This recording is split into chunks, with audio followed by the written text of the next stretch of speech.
Ay, ay, ay, ay, ugayam, galayaman, ugayam, galayaman. Hanakan nandat dato, tan kanigan ganason, di kultura ang dilubong ugayam. Kinatid ka kan respeto, dayaw kan kinapudno, yamanan mi da kayong apapu. Ay ugayam galhayaman, ot yan nagdatimpo.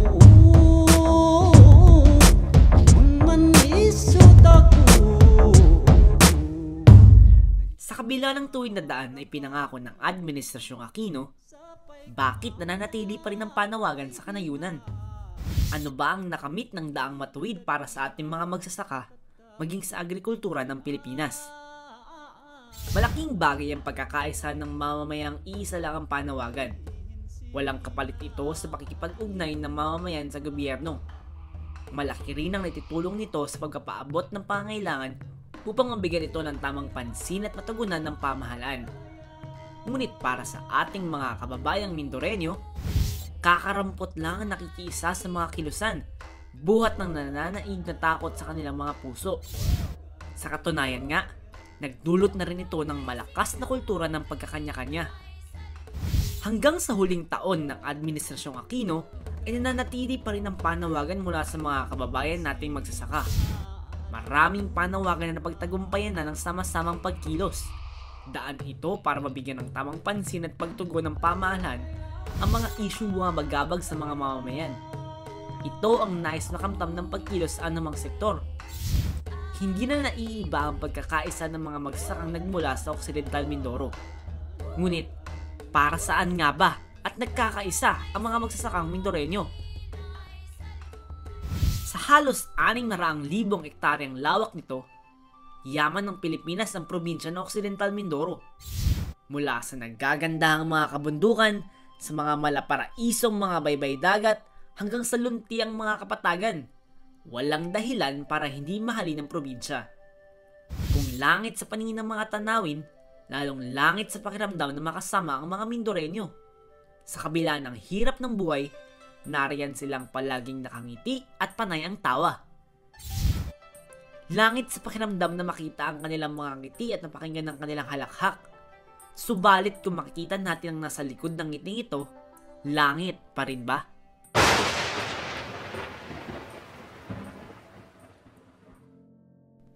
Langit pa rin ba kung mapapakinggan natin ang tunay nilang kalagayan? Langit nga ba ang mamuhay sa kahirapan? Langit bang magkaroon ng gobyernong hindi nakakakita at nakakarinig? O sadyang namimili lang sila ng tinitingnan at pinapakinggan? Ano ang tunay nilang tinitingnan? Sino ang tunay nilang pinapakinggan? Para kanino ang hatid nilang mekanisasyon? 80% ng populasyon ng Occidental Mindoro ang nakadepende sa agrikultura bilang kabuhayan. Humigit kumulang 10% ng kabuoang lupa ng probinsya o nasa 60,000 ektarya ang pinagtataniman ng palay sa Occidental Mindoro. Noong 2012, higit 300,000 metro tonelada ang produksyon ng palay. Palay ang pangunahing pananim ng Occidental Mindoro. Ito ang may pinakamalaking kontribusyon sa agrikultura sa buong rehiyon ng Mimaropa. Sa katunayan, tinaguri ang isa sa mga rice granary ng bansa ang Occidental Mindoro. Kaya naman, isa rin ito sa mga pangunahing benepisyaryo ng Agricultural Mechanization Campaign ng Administrasyong Aquino. Pinapalaganap sa kampanyang ito ang mga makinang pang-agrikultural gaya ng Rice Combine Harvester.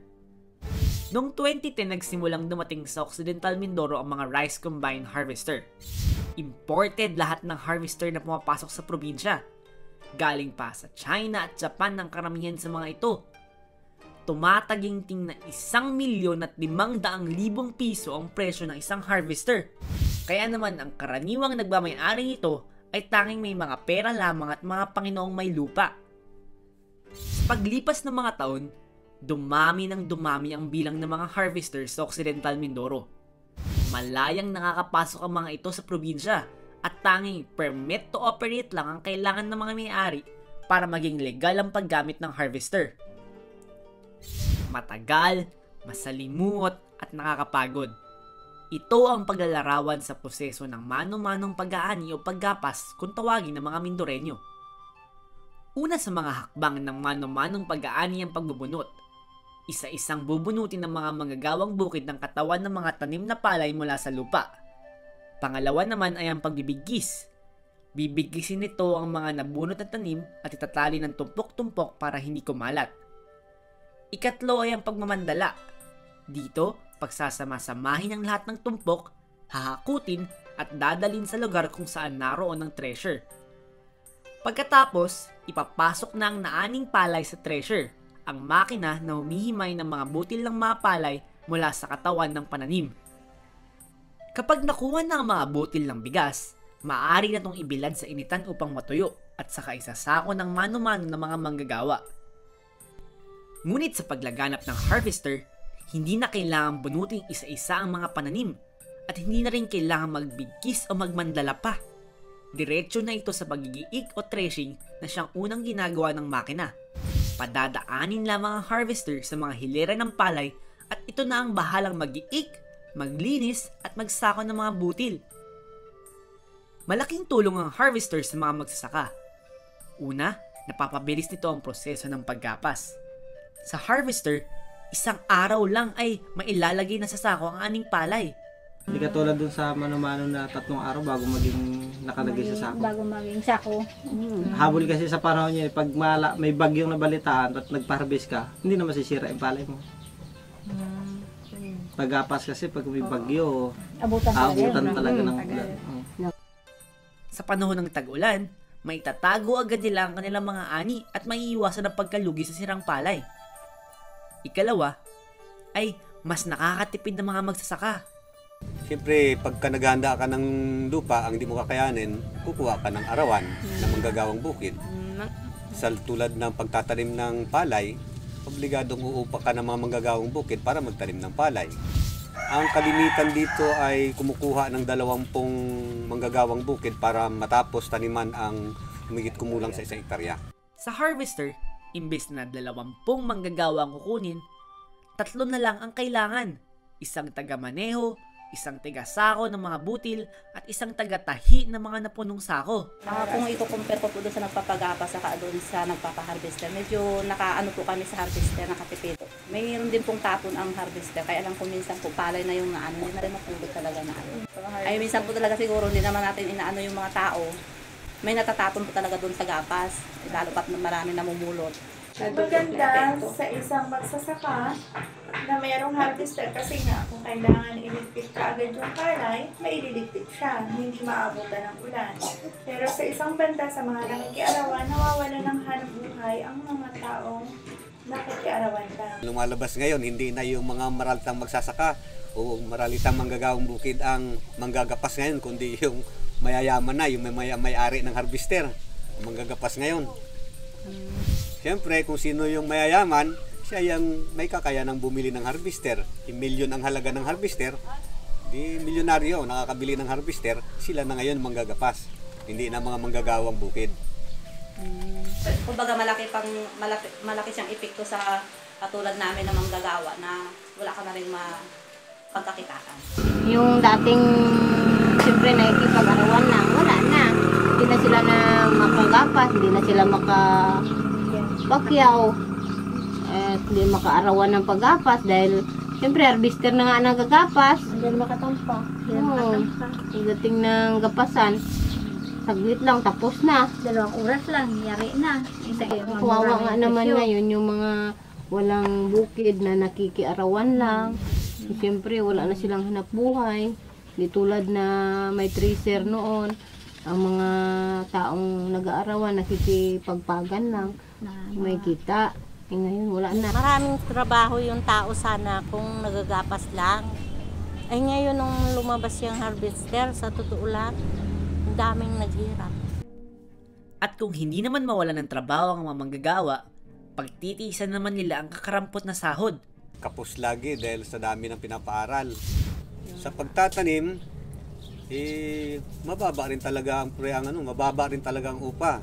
Hindi siya angkop, kumbaga sa lakas paggawa ng isang manggagawa. Kung 150 pa rin yung sahod natin, sapat sa isang salot pa lang na bigas, yun ang mabibili ng mga manananim. Paano naman yung ibang pangangailangan, yung sabon, yung mga ulam, ay kung 150 lang ang magiging sahod, kulang yun.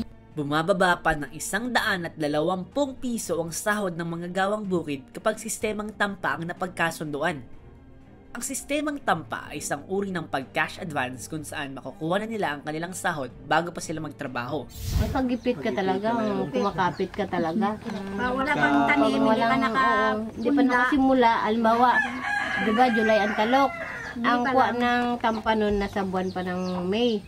Kailangan magbigay ka na 150. Oo, lalo pa kasi kung siyempre, unang pasok ka ng mga bata, walang pambiling gamit. Yung mga taong gipit talaga, talagang kumukuha ng tampa. Ang kasunduang ito ay hindi maaring mabali kahit na may bagyo o magkasakit ang manggagawang bukid. Kung ang manggagawa ay hindi makarating sa araw ng paggawa nila sa bukid, babayarin na lang ng doble ang tampang tinanggap nila. Wala halos natitira sa aning. Napupunta sa utang, sa gastos, halos walang natira. Kung may matitira man, kulang pa para ipaaral sa mga bata. Kadaming problema sa bukid. Yung mga bilihin, mahal. Yung mga produkto, mura. Yung pesticide yung na ginagamit na mga abono na yan kamamahal. Tapos ang pagdating ng anihan ang presyo ng palay, parang hihingiin lang sa'yo. Kulang pa sa utang. Kaya pagdating ng anihan, tapos na rin ang palay namin. Walang naiwan. Wala na naiwan. Iyan ang mga dahilan ng patuloy na kahirapan ng mga gawang bukid. Kung hindi man kakarampot na kitang tatanggapin, kawalan ng hanap buhay ang kanilang daranasin. Kung isipin natin, ang pinakamasamang epekto ng harvester, magluluwal talaga ito ng malaking kahirapan sa hanay ng mga manggagawang bukid. Kahit na yung maliliit na mga magsasaka, dahil yung mga maliliit na magsasaka, panaka-naka, sila rin yung manggagawang bukid. Wala na rin silang ibang mapagkakakitaan at posible na lilikha ito ng malaking kriminalidad. At siyempre, ang pinakamalaking epekto niya pa, imbes na yung mahirap ay kumita, yung mayayaman ang kumikita at lalong kumakamal ng salapi. Kahit gaano pa kalala ang dalang problema ng harvester, hindi natin maituturing na kalaban ng harvester.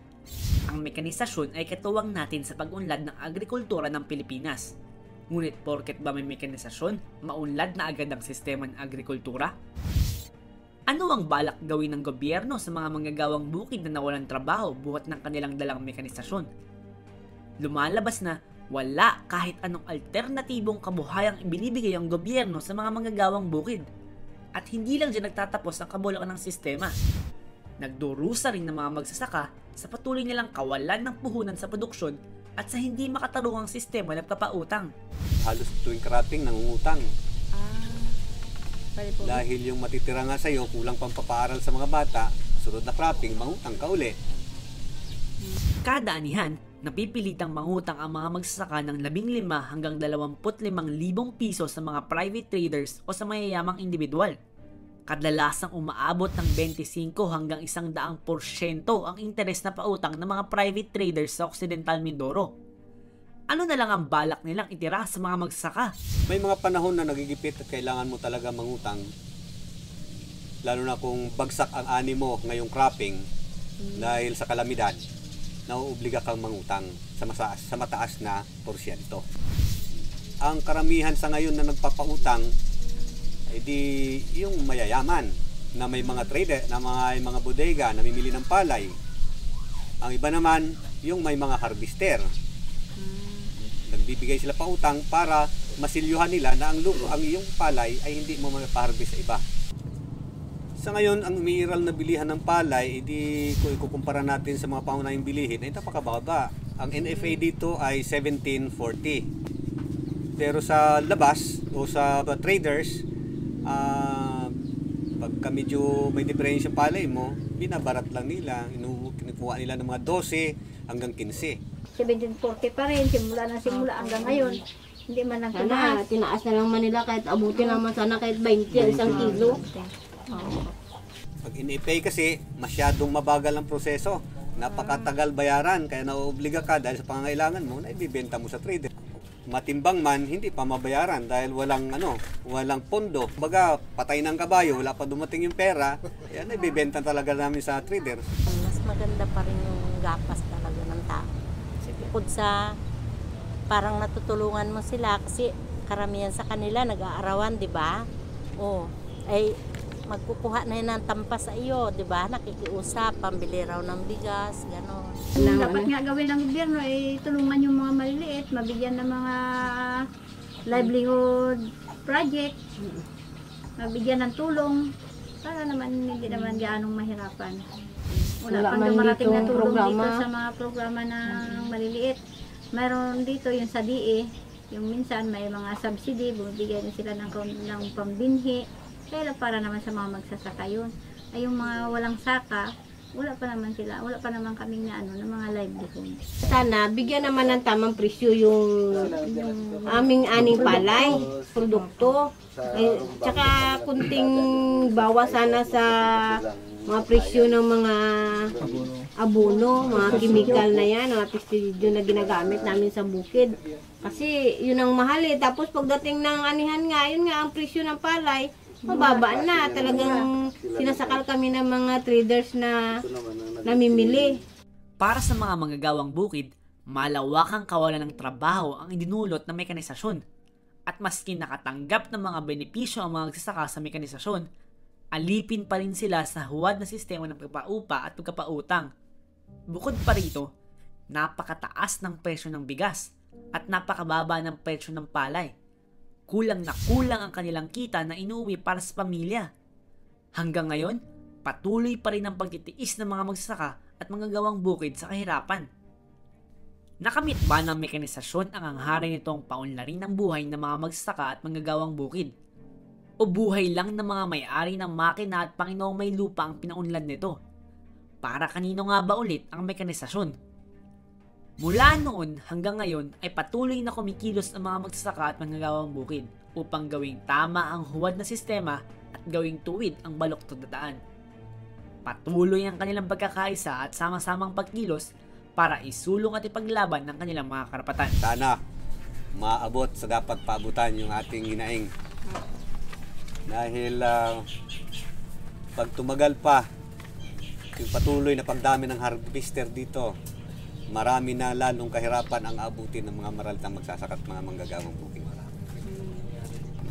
Sa titulang, ngayon pa lang ay nagsisimula ng ang iba dahil sa kapit sa patalim, walang mapagkakitaan, gumagala na sa gabi para manguha ng hindi kanila, para may makain, may maibenta, may pakain sa pamilya. Pag ganitong panahon na taghirap, wala ng trabaho, hindi rin sila nakapagtrabaho nung anihan dahil wala silang magapasan, wala silang mapagtrabahuan. Anong gabang gagawin? Kahit illegal gagawin para lang mabuhay yung pamilya. Yun ang nangyayari at yun ang mangyayari pagdating ng mga takdang panahon. Gayang galhayama At yan nagdating po Man isot ako Nagito'y ngararapap mi Sapay kuma may bingayo Kadagiti daduma nga tattao ay lugayin ay hinsina aliduma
maila is nag-uunga, ay mangipabuya is nagkultura.